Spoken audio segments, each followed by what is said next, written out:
రాంచీలో నేడు Bharat versus south Africa మధ్య తొలి వన్డే జరగనుంది. ఈ క్రమంలో అందరి చూపు రోహిత్ శర్మ, విరాట్ కోహ్లీ పైనే నిలిచింది.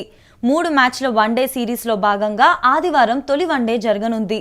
ఈ మ్యాచ్ మధ్యాహ్నం 1:30 గంటలకు కేఎల్ రాహుల్ కెప్టెన్సీలో ఆడనుంది. ఇప్పటికే ఇరు జట్లు కూడా రాంచీకి చేరుకున్నాయి. నెట్స్లో తీవ్రంగా శ్రమిస్తున్నాయి. టెస్ట్ సిరీస్ను వైట్ వాష్ చేసి వచ్చిన సౌత్ ఆఫ్రికా ఆత్మవిశ్వాసంతో ఉండగా అదే సిరీస్ను కోల్పోయిన భారత్ కసిమీద ఉంది. దీని గురించి మరింత సమాచారం మా ప్రతినిధి వెంకట్ అందిస్తారు. హలో వెంకట్ గారు. హలో అండి. సౌత్ ఆఫ్రికాకి భారత్కు మధ్య జరిగిన టెస్ట్ సిరీస్లో భారత్ వైట్ వాష్ అయింది కదా, మరి ఇప్పుడు జరగబోయే వన్డే సిరీస్లో భారతీయ ఓటమికి ప్రతీకారం తీసుకుంటుందంటారా?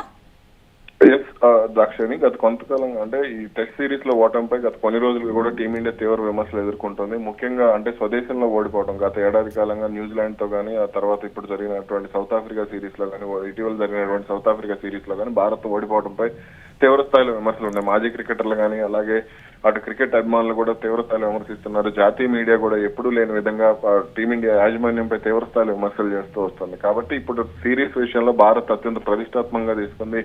ఈ మ్యాచ్ అంటే ఇప్పుడు జరగబోయే 3 వన్డే మ్యాచ్లు కూడా భారత్ కి అత్యంత కీలకం. ఎందుకనంటే భారత జట్టు స్వదేశంలో అత్యంత బలంగా ఉంటుందనే కామెంట్స్ మనం వింటూనే ఉంటాం. కాకపోతే గత ఏడాది కాలంగా ఆ కాన్ఫిడెన్స్ అనేది టీమిండియాలో చచ్చిపోతుందనే అనేది కూడా ఎక్కువగా ఒపీనియన్స్ వినపడుతూ వస్తున్నాయి. కాబట్టి ఇప్పుడు జరగబోయే 3 మ్యాచ్లు అంటే ఈ రోజు నుంచి ప్రారంభం కాబోయే 3 మ్యాచ్ల్లో కూడా భారత్ ఖచ్చితంగా విజయం సాధించాల్సిందే. ఎందుకంటే విజయం సాధించడమే కాదు, 3 మ్యాచ్ల సిరీస్ ని కూడా క్లీన్ స్వీప్ చేయాలి. అప్పుడే భారత్ ప్రతీకారం తీర్చుకున్నట్టుగా కూడా అభిమానులు భావిస్తున్నారు. ఈ తర్వాత జరగబోయే T20 సిరీస్ లో కూడా భారత్ ఇదే విధంగా దూకుడుగా ముందుకు వెళ్లాలనేది ఎక్కువగా కనపడుతుంది. ఎందుకంటే మొన్న జరిగినటువంటి 2 టెస్టుల సిరీస్ లో సీనియర్ ఆటగాళ్ళు విరాట్ కోహ్లీ కానీ, రోహిత్ శర్మ కానీ వీళ్ళిద్దరూ లేరు. ఇక ఇప్పుడు మాత్రం ఈ వన్డేల్లో వీళ్ళిద్దరూ కొనసాగడంతో కాస్త మ్యాచ్లు కూడా మరింత ఉత్కంఠగా ఉండే అవకాశం ఉంది. ముఖ్యంగా చేసింగ్ ఎలా ఉండబోతుంది ఏంటి అనేది అభిమానులు కూడా ఆసక్తిగా ఎదురు చూస్తున్నారు.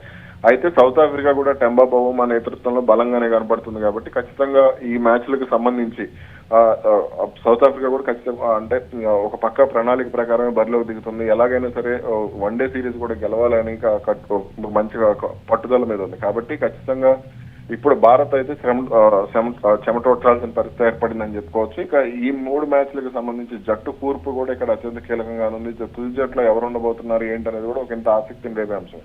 కాబట్టి ఎలాగైనా సరే భారత్ గెలిచి అటు అంటే క్రికెట్ అభిమానులకు ఉత్సాహాన్ని ఇవ్వటమే కాకుండా విమర్శకులకు కూడా సమాధానం చెప్పాలనేది అభిమానుల కోరిక. ప్లేయింగ్ 11 లో ఎవరు ఉండబోతున్నారంటారు? అంటే రిషబ్ పంత్ ఉండే అవకాశం ఉందా ఏమైనా? ఖచ్చితంగా రిషబ్ పంత్ ఉంటాడనే సంకేతాలు అయితే కెప్టెన్ కేఎల్ రాహుల్ ఇవ్వడం జరిగింది. నిన్నే దీనికి సంబంధించి ప్రెస్ మీట్ లో అంటే ప్రీ మ్యాచ్ ప్రెస్ మీట్ లో కూడా దీని గురించి క్లారిటీ ఇచ్చాడు.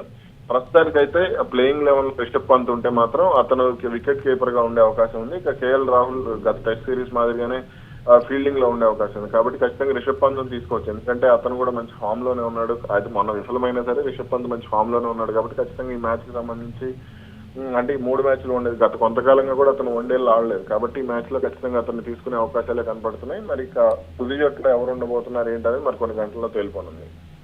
Thank you Venkat. వన్డేలో గెలిచి టెస్ట్ సిరీస్ ఓటమికి ప్రతీకారం తీర్చుకోవాలనే పట్టుదల మీద ఉంది. ఇక టెస్ట్ ఫార్మాట్ నుంచి వన్డే ఫార్మాట్ కు జట్టులో చాలా మార్పులే జరిగాయి. రోహిత్ శర్మ, విరాట్ కోహ్లీలు మళ్లీ బరిలోకి దిగనున్నారు. టెస్ట్ T20లో రిటైర్మెంట్ తర్వాత కోహ్లీ, రోహిత్లు కేవలం వన్డేలో మాత్రమే ఆడనున్నారు. వీరిద్దరు కూడా వచ్చే 2027 వన్డే ప్రపంచ కప్ వరకు ఆడాలనే ఉద్దేశంలో ఉన్నారు.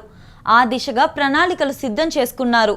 అయితే వారు కేవలం వన్డేలు మాత్రమే ఆడుతుండటం, అవి ఏడాదికి 10 కంటే ఎక్కువగా ఉండకపోవడంతో వీరిద్దరూ 2027 వరకు ఎలా ఫామ్లో ఉంటారని కొందరు వాదిస్తున్నారు.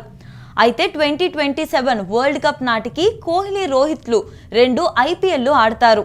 అంతేకాకుండా విజయ్ హజారే వన్డే ట్రోఫీ కూడా ఆడేందుకు సిద్ధమైనట్లు సమాచారం.